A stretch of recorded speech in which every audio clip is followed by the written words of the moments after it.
ప్రభు దగ్గర ఓపికతో ఉండడం మంచిది. ఓపిక ఎంత మంచి కార్యం చేస్తుంది అని అంటే, మన బలహీనతను మనం బలపరచుకోకూడదు, బలహీనతను జయించాలి. ఒక మనిషికి రాత్రంతా పెనుగులాడే శక్తి ఉంటుందంటారా? మీలో ఎంతమందికి ఉంది రాత్రంతా పెనుగులాడుతా బ్రదర్, రాత్రంతా పెనుగులాడుతా బ్రదర్, నాకు ఆ శక్తి ఉంది బ్రదర్ అని ఎంతమందికి ఉంది? పెళ్ళిళ్ళు అయితే రాత్రంతా ఉంటారు, పోటీ పడి ఉంటారు, అవునా కాదా? నేను నిద్రపోతే ఎట్లా? నిద్ర రాదు. ఏదైనా అకేషన్ ఉంటే నిద్రపోరు. తర్వాత వచ్చేసి హాస్పిటల్లోనే నిద్ర రాదు, ఎవరైనా ఇంట్లో మరణించినా నిద్ర రాదు కదా. కానీ దేవుని సన్నిధిలో ఏదెట్టున్నా సరే నిద్ర పోవాల్సిందే. మరి అలాంటప్పుడు రాత్రంతా పెనుగులాడడం ఎంత కష్టం చెప్పండి. అన్నా నువ్వు ఏదైనా చెప్పన్నా, కానీ ఇది మాత్రం నాకు వద్దన్నా. మీరు ఆలోచన చేయండి. యాకోబు మనలాంటోడేనా?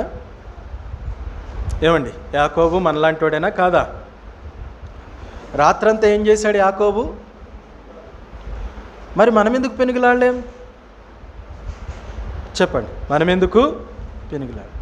మందిరంలో నుంచి ఓరక లేచి వెళ్ళిపోతూ ఉంటారు. ఏం బ్రదర్, ఏం సిస్టర్ లేచి, అమ్మో అంతసేపు కూర్చోలేకనా నా కాళ్ళన్నీ పీకుతున్నాయి. మరి యాకోబు అట్టంటోడు కాదా? చెప్పండి, యాకోబు అట్టంటోడు కాదా? యాకోబు కాళ్ళు పీకలేదా? మన బలహీనతను మనం బలపరచుకోకూడదు, బలహీనతను జయించాలి. ఏం చేయాలి చెప్పండి? బలహీనతను జయించాలి. ఓ దైవజనుడి గురించి విన్నా, పేరైతే గుర్తులేదు. ప్రార్థన చేస్తుంటే నిద్ర వస్తుందని చెప్పేసి జంతుబాం ఉంటుంది కదా, జంతుబాం తీసుకుని కళ్ళు నిండా రాసుకునేవాడంట.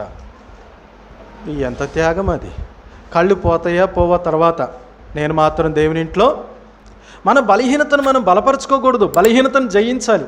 కాలు నొప్పి రాకుండానే కాలు నొప్పి అనిపిస్తుంది ఆల్ నైట్ ప్రార్థన అప్పుడు. ఉపవాస ప్రార్థన అప్పుడు ఆకలి లేకుండానే ఆకలి అనిపిస్తుంది, మరి ఎక్కువ తింటాం అప్పుడు. ఓ సహోదరి ఉంది, ఆ సహోదరి ఎట్లంటే రేపొద్దున ఉపవాసం అంటే ఈ రోజు నుంచే అనేది పెట్టి గంటకు ఒకసారి తింటుంది. ఏంటంటే రేపొద్దున ఉపవాసం, రేపొద్దున ఉపవాసం, రేపొద్దున ఉపవాసం.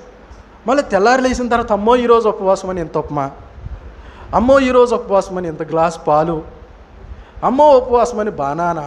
అన్నీ అయిపోయిన తర్వాత మీటింగ్కి వెళ్ళి వచ్చిన తర్వాత అమ్మో ఉపవాసం అన్న ఈరోజు అని మళ్ళీ మధ్యాహ్నం లంచ్. బాగుందా ఉపవాసం? సాధారణంగా అయితే ఆమె అంత తినదు, కానీ ఉపవాసం అనే భయానికి చూసారా, మన బలహీనతను బలపరచుకోకూడదు, ప్రభువే సహాయం చేస్తాడు. కాబట్టి యాకోబు ఒక రాత్రంతా పెనుగులాడినప్పుడు ఎందుకు మనం ఒక 3 గంటలు, ఎందుకు మనం ఒక 4 గంటలు, ఎందుకు మనం ఒక గంట, ఎందుకు మనం దేవుని సన్నిధిలో ఆరంభం నుంచి ఆఖరి వరకు కూర్చోలేకపోతున్నాం? ఎందుకు లేచి వెళ్తున్నాం? ఎందుకు తిరుగుతున్నాం? మన జీవితాల్లో ఆలోచన చేయాలి. ఏంటి ఇక్కడ విషయము అని అంటే, ప్రభు కొరకు కనిపెట్టుటకు ఓపిక లేదు. ఏం లేదు చెప్పండి? ఓపిక లేదు. ఈరోజు మనకి ఎట్లయిపోయిందంటే ప్రార్థన, ప్రభా నీకు చెప్తున్నా, చేస్తే చేయి లేకపోతే లేదు, నేను వెళ్తున్నా, నువ్వు చేస్తే చేయి లేకపోతే లేదు, నా ఇష్టం నేను చేసుకుంటా. అట్లుంది పరిస్థితి కదా. అది కాదు. ప్రభా చూడండి, కీర్తనకాడు ఏమని చెప్తాడు? కీర్తనకాడు యొక్క అనుభవం ఏంటి? కీర్తనల గ్రంథము 123 అధ్యాయం 1-2 వచనాలు. ఆకాశమందు ఆసీనుడు అయిన వాడా, నీ తట్టు నా కన్నులెత్తుచున్నాను. దాసుల కన్నులు తన యజమానుని చేతి తట్టును, దాసీ కన్నులు తన యజమానురాలు చేతి తట్టు చూచున్నట్లు మన దేవుడైన యెహోవా మనల్ని కరుణించే వరకు మన కన్నులు ఆయన తట్టు చూచున్నవి. ఇక్కడ 2 భాగాలు ఉన్నాయి. ఒకటి, దేవుని వైపు మన కన్నులెత్తుట అందరం చేస్తాం, అవునా? అందరం చేస్తాం, దేవుని వైపు మన కన్నులెత్తుతాం. కానీ రెండో భాగం ఉంది, కరుణించే వరకు ఆగేది చాలా తక్కువ మంది, దేవుడు మాట్లాడే వరకు ఆగేది చాలా తక్కువ మంది. దానియేలు గ్రంథంలో చూస్తాం, దానియేలు బహుప్రియుడిగా దేవునికి పిలువబడ్డాడు.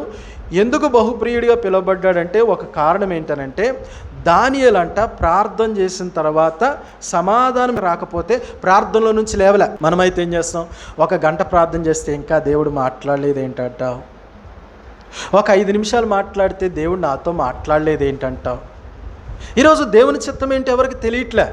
ఓ బ్రదర్ అన్నాడు, బ్రదర్ దేవుని చిత్తం అంటే ఎట్లానంటే, మనకి ఇష్టం ఉంటే దేవుని చిత్తం, ఇష్టం లేకపోతే దేవుని చిత్తము కాదు. భలే గుందలే, ఇంత ఈజీగా దేవుని చిత్తం తెలుసుకోవడం. నేను చాలా సంతోషించా. అప్పుడు నాకు ఇంకా అంత అవగాహన లేదు. నేను చాలా సంతోషించా. ప్రతి దానికి నాకు దేవుని చిత్తం తెలిసిపోయేది. ఎందుకు? చూసిన తర్వాత ఇష్టం ఉంటే చెప్పండి, ఇష్టం లేకపోతే నాకు చాలా ఈజీగా తెలిసిపోయేది. అబ్బా, కానీ కొన్ని చోట్ల నేను దెబ్బతిన్నా. ఏంది దేవుని చిత్తం చేసిన తర్వాత దెబ్బతింటారా? ఆ తర్వాత అర్థమైంది, దేవుని చిత్తం ఎట్టి ఈజీగా తెలిసిపోదు, ప్రభు దగ్గర కనిపెట్టాలి. కరుణించేంత వరకు, ఆయన మాట్లాడేంత వరకు, ఆయన సమాధానం ఇచ్చేంత వరకు మనం ఏం చేయాలా? కనిపెట్టాలి. ఎంతమంది ఉన్నారు అట్లా? ఇంత సింపుల్గా ప్రార్థన చేసేది, ఇంత సింపుల్గా మనకు జవాబు వచ్చేస్తుంది అని అనుకోవడం మంచిది కాదు. కొన్నిసార్లు మనలను బలహీనపరచడానికి అపవాది కూడా వెలుగుదోత వేషం వేసుకుని మనలను మోసం చేస్తాడు. నువ్వు తొందరగా దేవుని దగ్గర కనిపెట్టకుండా, కన్ఫర్మ్ చేసుకోకుండా నువ్వు లేచిపోతున్నావు, దేవుని చిత్తం తెలిసిపోయిందని నువ్వు అనుకున్నావా? నిశ్చయముగా నువ్వు వెలుగుదోతతోనే నడిపించబడుతున్నావు. ఇంతకంటే మరొక మాట లేదు. ఖచ్చితం నువ్వు దేవుని దగ్గర నిజముగా కనిపెట్టి, నిజముగా స్పష్టంగా ఎరిగితే, కనిపెట్టి చూస్తే, నిజముగా దేవుని దగ్గర నుంచి దేవుని చిత్తాన్ని తెలుసుకోవడానికి చాలా సమయం పడుతుంది. అది మొదట. తర్వాత ఆ సమయంలో నువ్వు ఐక్యపరచబడి ఆ సహవాసంలో ఎదుగుతున్న కొద్దీ అది ఈజీ అవుతుంది. మొట్టమొదట నీకు అది ఈజీ కాదు. ఇప్పుడు ఒక కుటుంబంలో మన రిలేషన్షిప్ చిన్నప్పటి నుంచి చూస్తాం. ఒక వయసుకు వచ్చిన తర్వాత మన ఇంట్లో ఎవరి దగ్గర ఎవరు తుమ్మారో చెప్పలేం. కానీ ఇంకొక వయసు వచ్చిన తర్వాత మనం చూడకపోయినా ఎవరు తుమ్మారు ఎవరి దగ్గర చెప్పగలం. ఎందుకంటే మన సహవాసంలో వారితో మనకున్న సంబంధం, దేవుని విషయంలో మన సంబంధం ఎదిగే కొద్దీ ఈజీ అవుతుంది దేవుని చిత్తం తెలుసుకోవడం, కానీ ఆరంభంలో కాదు. కాబట్టి మనం దేవుని దగ్గర ఓపికతో కనిపెట్టాలి. ఇది మంచిది. మలాకి గ్రంథాలు ఏమంటారు? ఓపికతో కనిపెట్టుట వ్యర్థము, ఆయనకు ప్రార్థన చేయటమే వ్యర్థము, ఆయనకి సేవ చేయడమే వ్యర్థము కదా. ప్రజలు ఎట్లా మారిపోయారు చూడండి. కాబట్టి దేవుని దగ్గర కనిపెట్టుట మంచిది. పీడ ఆలోచించే కనిపెట్టు, అది నీకు మంచిది, నీకు క్షేమం, నువ్వు దీవించబడతావు, నువ్వు ఆశీర్వదించబడతావు. చూడండి, సమస్య రాకముందు జాగ్రత్త పడితే మంచిదా, సమస్య వచ్చిన తర్వాత జాగ్రత్త పడదాం అనుకుంటే మంచిదా? సమస్య వచ్చిన తర్వాత మనం ఎంత జాగ్రత్త పడినా కొంత నష్టాన్ని మనం ఖచ్చితంగా అనుభవించాలి. మళ్ళీ దీనికి మనం ఏం ప్రార్థన చేస్తాం? నువ్వు దేవుడు అయితే నాకు ఈ నష్టం కూడా రాకూడదు ప్రభువా. తప్పు చేసింది ఎవరు? మళ్ళీ ఇప్పుడు దేవుడిని ఏం చేస్తున్నావు? కాబట్టి మనం అర్థం చేసుకోవాలి, ఆలోచించాలి. కాబట్టి దేవుని దగ్గర కనిపెట్టుట మంచిది.